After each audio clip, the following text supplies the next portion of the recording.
Europe 1, le grand direct des médias.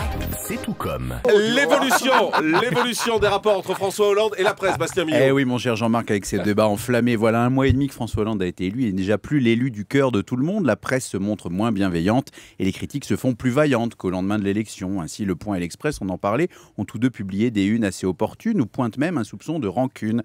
Hollande peut prendre exemple sur les présidents précédents qui furent tous portés au nu avant de connaître la déconvenue. Il faut dire que son prédécesseur n'avait pas ménagé la presse, qui avec le temps était devenue franchement circonspecte, voire même sarconspecte.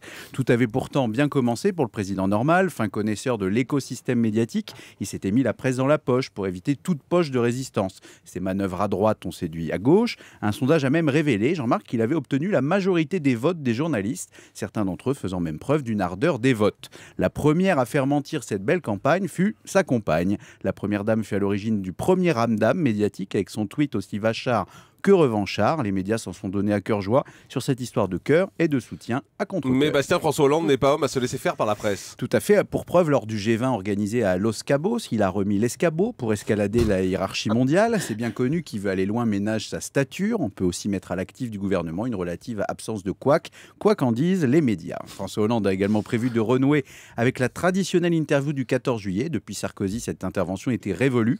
Mais Hollande n'est pas à une révolution près. Le chef de l'État ne se défilera donc pas après le défilé. Bref, tout nouveau président doit se montrer sacrément doué pour amadouer les rédactions. Descendu dans l'arène, il tient encore les rênes, mais une fois venu le temps des réformes, gare à la méforme. Europe 1, le grand direct des médias.